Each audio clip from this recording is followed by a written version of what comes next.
दोस्तों, आप लोगों ने द कॉन्जूरिंग नाम की फिल्म तो जरूर देखी होगी, मगर शायद ही आपको ये पता होगा कि ये एक सच्ची घटना से प्रेरित है। इस फिल्म में एक हंसता खेलता परिवार एक घर में रहने के लिए आता है जो भूत, पिशाच और बुरी शैतानी आत्माओं के कब्जे में था।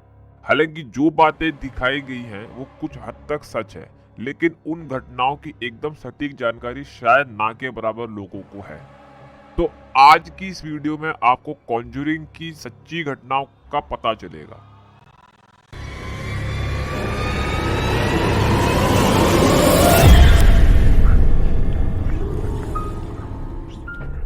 सन 1970 में ठंड के मौसम में रॉजर, उसकी पत्नी कैरोलिन और उनकी 5 बेटियां एक फार्म हाउस में रहने के लिए रवाना हुए जो हैरिसविले, रोड आइलैंड में स्थित था।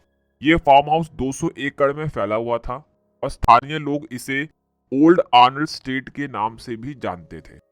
इसे सन 1736 में बनाया गया था। साथ ही रॉजर और उसके परिवार ने यहाँ 10 साल गुजारने का फैसला लिया था, लेकिन उनके वहां आने के कुछ ही दिन बाद से उन्हें वहां वास करने वाली आत्माओं का एहसास होने लगा। ऐसी कई छोटी छोटी घटनाएं हुई जिससे ये साफ साफ साबित हो रहा था कि वो फार्म हाउस किसी पारलौकिक शक्ति की चपेट में है। हालांकि शुरुआत में इस फैमिली का सामना जिन आत्माओं से हुआ था वो उन्हें कोई नुकसान नहीं पहुंचा रही थी। बच्चों के माता पिता का कहना था कि वे आत्माएं सिर्फ उनके बच्चों को खेलते हुए देखती थी और कभी कभी उनसे बात भी करती थी। लेकिन कुछ ही दिनों में यहाँ के हालातों ने एक अजीब मोड़ लिया।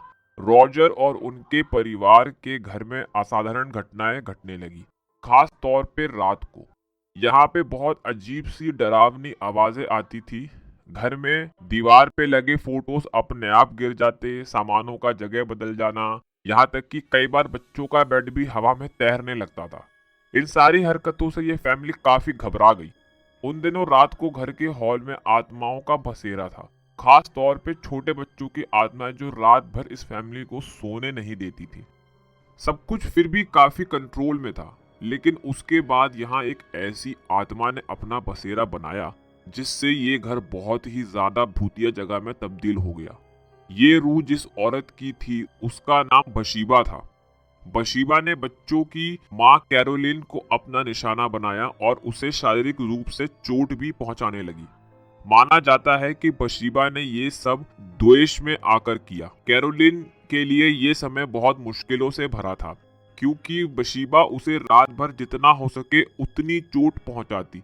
एक ऐसा समय भी आया जब इस आत्मा ने कैरोलिन को बीच रात में नींद से उठा या फिर वैसी ही कुछ नुकीली चीजों से बार बार चुभाकर चोट पहुंचाती थी और कई बार उसके बिस्तर को ऊपर हवा में लेविटेट करने लगती। ऐसा कुछ दिनों तक चलता रहा और उसके बाद अचानक से ये सब प्रक्रियाएं होना बंद हो गई। बशीबा अब कैरोलिन को नुकसान पहुंचाने के बजाय उसके शरीर को अपने काबू में करने लगी थी। वो उसके शरीर पे अपना अधिकार जमाने में धीरे धीरे कामयाब भी होने लगी। अगर हम बशीबा की निजी जिंदगी में झांकने की कोशिश करें जब वो जिंदा थी, तो हमें इस पहलू की हर एक कड़ी जुड़ती हुई दिखेगी। बशीबा थाइडर का जन्म सन 1812 में रोड आइलैंड में हुआ था। 10 मार्च 1844 में बशीबा की शादी जडसन शर्मन से हुई और वे लोग अपनी शादीशुदा जिंदगी बिताने आर्नल्ड स्टेट में आए। बशीबा को एक बेटा था जिसका नाम हर्बर्ट एल शर्मन था। ऐसा बोला जाता है कि बशीबा के 3 और बच्चे भी थे जो बचपन में ही रहस्यमय तरीके से मरे हुए पाए गए थे। इन सारी घटनाओं के कारण गांव में ऐसी चर्चा होने लगी थी कि बशीबा एक डायन है जो अपने ही बच्चों की बलि चढ़ाती है और उनकी आत्माओं को शैतान के हवाले करती है। ये बातें इसीलिए भी फैल रही थी क्योंकि जब बशीब किसी ने बड़ी जोर से सुई चुभोई थी जिसके कारण उसकी मृत्यु हुई थी। इस सब के बावजूद बशीबा के खिलाफ कोई सबूत नहीं मिला, जिसके कारण कोई भी उसका कुछ नहीं बिगाड़ पाया। सन 1885 में बशीबा की मौत हो गई। उसने खुद को फांसी लगाकर आत्महत्या की थी।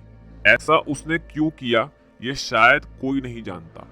इस तस्वीर को आप सब गौर से देखिए क्योंकि ये बशीबा की फोटो है। लोगों का मानना है कि वो औरत जो बीच में किसी तरह का मास्क लगाए खड़ी है, वो शायद इन घटनाओं की वजह से रॉजर ने वॉरेंस की मदद लेने की सोची।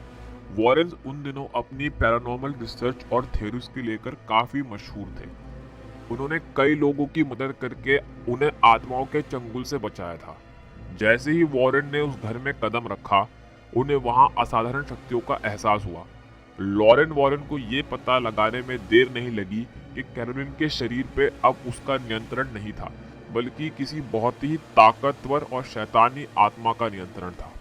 वॉरेंस ने तय किया कि वे पूरे घर की तहकीकात करेंगे और आत्माओं को दूर भगाएंगे। लेकिन ये कदम उन पे ही।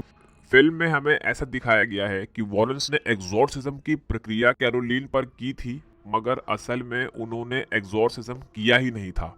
उन्होंने सियोन्स नाम की प्रक्रिया अपनाई थी। सियोन्स बिल्कुल ओएजा बोर्ड की तरह होता है, लेकिन इस प्रक्रिया में लोग अपने एक किताब लिखी जो 3 भाग में उपलब्ध हुई।